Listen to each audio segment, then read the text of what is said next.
Potawatomi, arts, culture, and entertainment. This is a Pace production. And so now put your hands together for Rachel Yoder.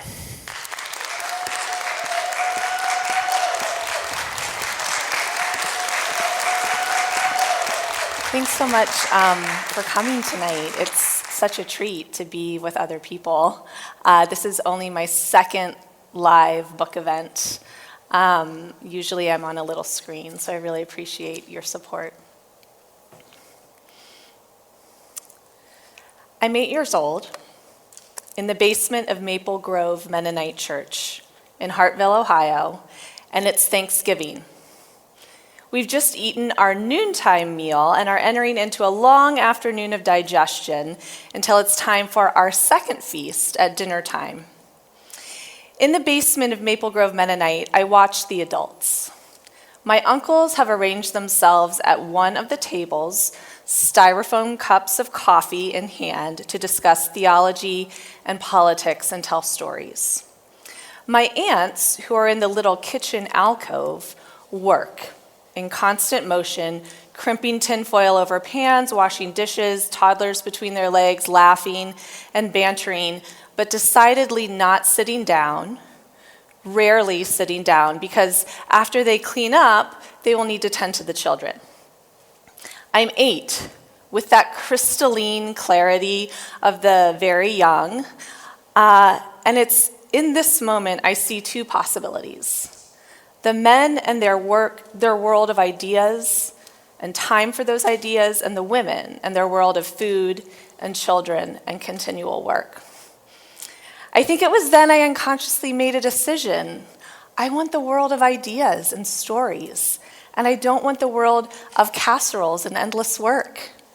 I want to drink coffee and think and talk. It has to have been down there in the basement of Maple Grove Mennonite where my fire was lit, a very small fire inside of my very small self. The fire is a promise, it's a pact with myself. And because I'm 8, I don't yet know what I have ignited, that I've ignited something that one day will burn up the stories I see in that basement, that would have me believe it is not my right or my place to have ideas or to tell stories. You light a fire early in your girlhood. You stoke it and tend it. You protect it at all costs. You let it burn. You let it burn. You let it burn. So in high school, I burn. Even though I'm the weird kid who lives on the weird Mennonite commune, I do it all. Sports, theater, music, newspaper, yearbook. I'm the Ohio State 4-H champion in sewing. Very Mennonite of me. I'm involved in student government. I take all of the advanced classes. I burn. I get straight A's. I'm my high school's first National Merit Scholar. I graduate valedictorian. I know that to get out of that little town and off that Mennonite commune, to have the chance and the money to go to a good college, I must not just be excellent. I must be perfect. So I burn as hot as I possibly can. I go to Georgetown on scholarship and on fire from the dead end of a dirt road in Ohio to the ivy and old money spires. And it gets a little complicated because I feel so outside of the story that's happening there. I do not know how to be a Mennonite girl at Georgetown University or at a debutante ball or at a wine and cheese party, but I am trying desperately because after school, I want to move to New York City and wear high heels and work at a museum and order takeout every night because that's the vision of success that I have for myself. My senior year of college, I get myself into a mess with a boy who I think is the love of my life. The short way to tell this part of the story is that I let him start writing my story. I gave him complete creative control. I drop out of college my last semester. I stop talking to my family and friends. I stop eating. I stop sleeping. I don't leave my boyfriend's apartment. I throw all my clothes away and let him buy me new clothes. I become completely his. It might not surprise you that this love affair ends in a rehabilitation facility in Arizona. We both enroll ourselves in the spring of 2000. My fire is nearly out. In rehab, the boy and I break up. I am in rehab as my classmates graduate. I am at 21, alone in the desert, which felt very biblical, let me tell you.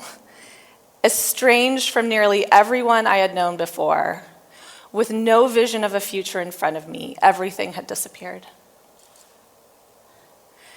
There was so much space in Arizona. I don't know if you've been there, but it's the thing I like the most about being out west. You can stand in one place and see for hundreds of desert miles all around you. You can drive 90 miles per hour for days and still wind up nowhere. In Arizona, in that barren landscape, I was lost inside this enormous space. I was no longer who I used to be. I was no one, to be honest. But I was free. For the first time in my life, I was free. It was in this wide open landscape I gained the courage to begin writing. I'd always secretly wanted to be a writer, so once I regrouped, finished up that last semester of school in Arizona, I started writing. It was, as you might imagine, a very desperate time for me. I felt completely lost, completely broken. I took a few creative writing classes at the college where I was working an administrative job. I started writing short stories. When I think back on that time, I remember the writing as physical labor, like chopping wood. I could feel it coming out of my body. It was arduous and it left me exhausted. I had to sit down every day and write myself into being because otherwise I was afraid I might actually disappear, might die, which sounds very dramatic, but that's how it felt. Die of loneliness, die of a broken heart, die of fear. Writing was an artistic discipline that gave my life structure, but it was also a survival tactic. It was a way of bringing myself into existence. It was a way of telling stories about girls who were dumb and brave and angry and scared and seeing how they made their lives for themselves, because that's what I needed to know. How to make a life. I made this life through the stories I told. The fire, I felt its warmth again. I started burning. I will never let another man control me. I refuse the shame and guilt of leaving my Mennonite community. I will not die from my loneliness. The fire started to rage. I wrote and I wrote and I wrote. I'm 25. I moved to Tucson to get my first MFA in fiction. I teach, I edit a literary journal, I make a deal with myself. I can only get a second MFA in nonfiction if it's from the best program in the country and it's free. I don't have to go into debt for it. So I only apply to the University of Iowa after Arizona, and I tell them, I have the nerve to tell them in my application, I still cannot believe that I did this, that the only way I can come is if they give me their prestigious fellowship. Somehow this works, y'all. I don't recommend trying it. Somehow it worked. They let me in. I moved to Iowa, and I write, and I write, and I write. At 30 in Iowa, I meet the man I'm going to marry. He and I forge a life together. I work as a copywriter. I start programming literary events for a local festival. I want a baby. I have a baby at 35.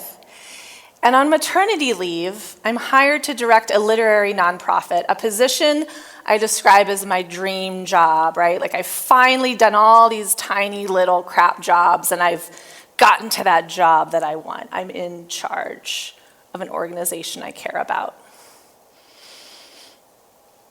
At the same time, my husband is promoted to a new position that requires he travel 5 days a week.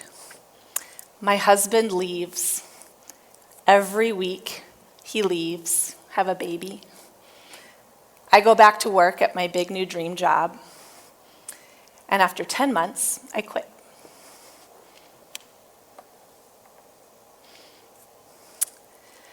NightBitch, a book about an ambitious artist turned reluctant stay-at-home mom who becomes convinced she's turning into a dog, is an incredibly personal book. Not that I ever thought I was turning into a dog, but I did struggle in early motherhood with profound isolation and a rage I didn't know what to do with. Don't get me wrong, I love being a mom. In fact, when I quit that dream job, I was at first deeply relieved. My son was almost a year old, and I only wanted to hold him as much as was humanly possible. My own salary barely covered the cost of full-time daycare, and it had been so hard to parent alone during the week while also working 50 hours. I felt I was insufficient for the demands of my job while also failing my child by leaving him at daycare. So choosing between those two things was initially a relief. But the decision to drop out of the workforce was also absolutely a complicated and fraught one. I had defined myself for 15 years as a writer. I had those 2 MFAs. I had career ambitions, both as an arts worker and an artist. I had been a girl on fire. I was still running away from the Maple Grove Mennonite basement, of course, determined to define my life on my own terms outside of gendered expectations and duties. Yet when I had my son, all of it got rearranged. And even more, it became crystal clear to me that our childcare infrastructure, our economy, our societal beliefs about value and work, our expectations within the domestic sphere, none of this supported mothers. And if anything, all of it instead reinforced this outdated thinking and domestic arrangements I thought we'd left behind in the 1950s. I was torn between this great ambition to realize lifelong career dreams and this great, overwhelming animal urge to be with my child. And these urges felt absolutely irreconcilable. For a time, it was wonderful not to work, truly. And I understood I was in a privileged position to have had this as an option. On one salary, we struggled to make ends meet, decimated what little savings we had, but I was so happy to be able to care for my son all day, every day. Yet once the oxytocin-induced baby fugue wore off, I found myself almost 40, unemployed, a stay-at-home mom with no friends and no support. I had not written a single word in 2 years, and I allowed myself to consider that my worst nightmare might be true. I wasn't a writer anymore. That era of my life had passed. It was then I looked around and I thought, how did I get here? After trying to be so careful my whole life not to end up a housewife and mom who felt, in a word, trapped, how had I still not been able to escape that narrative? How had I found my way back down into the Maple Grove Mennonite basement and into the kitchen alcove instead of at the table with my stories? I was furious. I was burning myself up with my fury, and I wasn't able to put this fury into words. It was only after the 2016 election that I started writing again. I was so enraged by the election, but even more, I was really enraged by the years leading up to it, in which I had completely abandoned myself and my dreams. I had done it to myself. I feared I might self-destruct if I didn't get it out on paper. So 16 years after I first sat down at my little desk to write my 21-year-old self into being, I went to my local coffee shop and did it again at the age of 40. What I found was that I had indeed kept the fire alive inside me, but the conflagration raging there had been scorching me for years, turning my insides raw. I was burning up with my own fury, and this was no way to live. What emerged when I found my way back to writing was the searing, righteous voice of a character who had named herself, of all things, NightBitch. NightBitch saved me. She showed me the way out of a situation I thought was inescapable. She was angry and funny and feral and interesting and introspective and brash. She was all the things I desperately wanted and needed to be. She guided me into and through a story of wild transformation, aided by and in service to her art. In NightBitch, the main character's physical self quite literally articulates what she is unable to say in words. Her body, via doggish transformations and unbridled animalistic energy, expresses her monstrous, repressed anger, while NightBitch herself remains silent, unable to say anything to her husband, other moms, anyone. At first, NightBitch fears and resists her body's transformation, yet when she finally moves into a curious and open relationship with her changing body, she's able to transmute that self-destructive fury into protective focus, clarity of vision, and creative genius. She can control it. This book is my testament to art, to the power of art. We can look at art as a creative approach to problem solving, which makes it sound very unsexy, but believe me, I mean it in the sexiest way imaginable. Through art, we're able to summon creativity to negotiate reality, and this negotiation takes all sorts of amazing forms.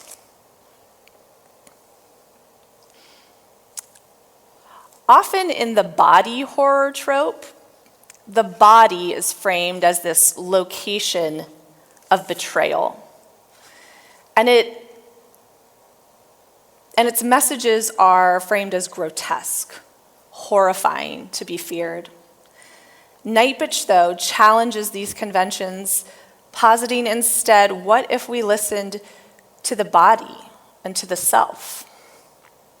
What if the body's messages, however horrific, are our salvation rather than our doom? What if we already contain the message we most need to hear?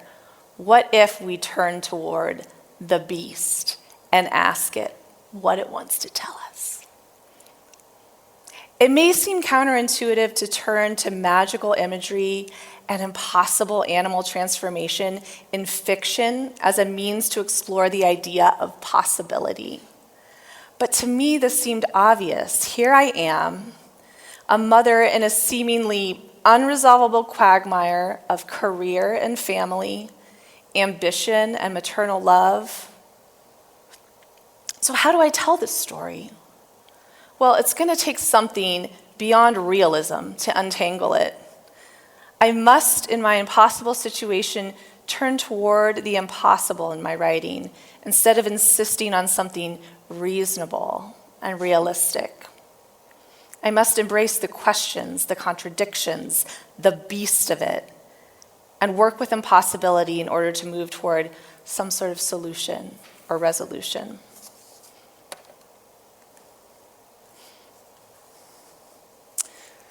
Unbelievably, I find myself, even as I speak these words to you, up here on this stage, indeed, part of me is back at Maple Grove Mennonite.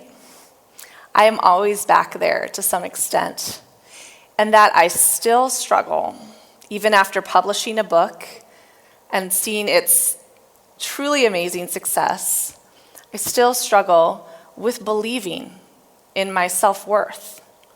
I still struggle to believe my story is worthy of telling. I get embarrassed whenever I publish something. It's a deeply embarrassing experience to me.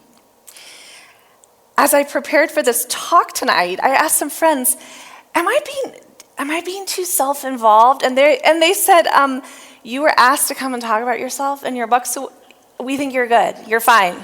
Just roll with it. I saw that, they had a point.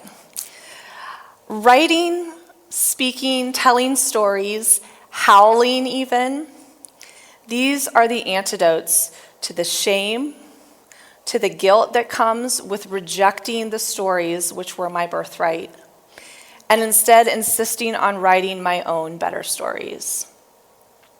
And I hope that NightBitch can be a magical, transformative, and empowering story for others to counter those old scripts that can be so demoralizing, that can rob a person of her dreams.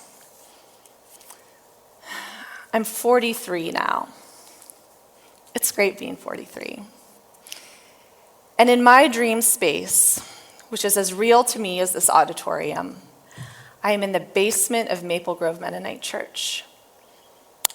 Can you guess where I am now?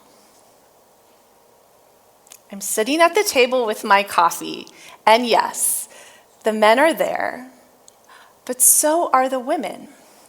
And the kitchen, by the way, is wonderfully filthy. The women they just came over and sat down. It's great. And I'm telling a story about women and mothers and children. It's a fairy tale. And it's also incredibly realistic, as real as it gets. It's impolite and has a swear word in the title. And it says fuck on the first page. But it's also contemplative and worshipful, and engages with the sacred. It's a story that the men definitely need to hear, but which I have written as a love letter to the women around that table, my aunts and my cousins, each with her styrofoam cup of coffee. And my own mother, of course. This book is very much a love letter to her. I am sitting at the table in the basement of Maple Grove Mennonite Church, and my entire family is there together, and I'm telling my story. Somehow, I've bridged the divide, reconciled the irreconcilable image. I don't have to choose one or the other. I choose both. I want ideas, and I want children. I want stories, and I also would like a very delicious casserole. I may not get this in real life, but I can write it into being. And so I have. Thank you very much.